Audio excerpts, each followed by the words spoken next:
And joining me now is New York Police Deputy Commissioner of Intelligence and Counterterrorism and our former senior correspondent, John Miller. So, John, let me just ask you, first of all, what do these attacks tell us about the capabilities of ISIS? What we've seen through ISIS is a developing capability. First, it was inspired. They put out the message through social media to attack. Then it was enabled, where they started to contact people and give them targets to attack. But I think what we're seeing now is the directed phase, where they actually have trained fighters who were in Syria, part of the ISIL machine, who have been sent out across Western Europe to do these attacks. We've seen it in Paris, we've seen it in Brussels, and we've identified as a global intelligence community a number of people who are connected to that. Could ISIS strike here? Well, ISIS has already tried to strike here through the inspired attacks. You might recall last spring we made a dozen arrests through joint terrorism task force efforts that stretch from Boston to North Carolina, including 3 separate plots inspired on some level by ISIS, enabled by some level in ISIS here in New York City.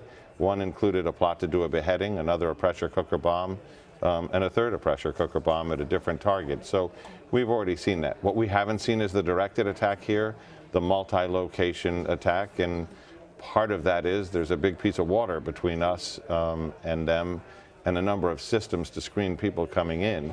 But I think we have to be prepared. Were the Belgium attacks an intelligence failure?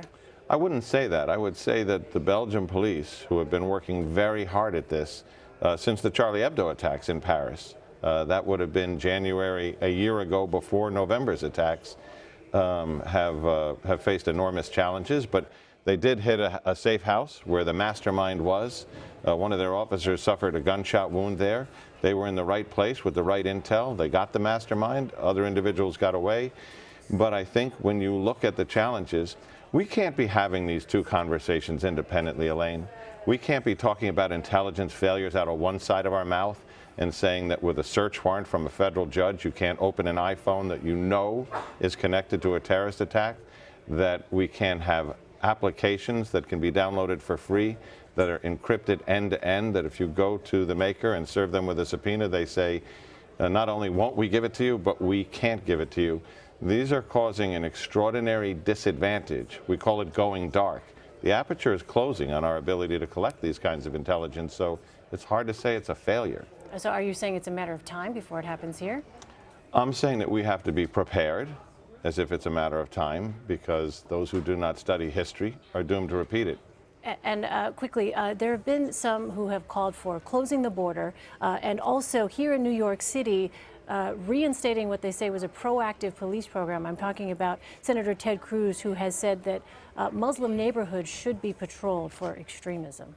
I think you could fit what Ted Cruz knows about counterterrorism and intelligence tactics on the head of a pin, as well as what he knows about that program, which was not disbanded. By the time we got here, there was 2 detectives assigned to it. So if it had been so terribly important under the Bloomberg administration, they would have never let it get that small. John Miller, thank you so much.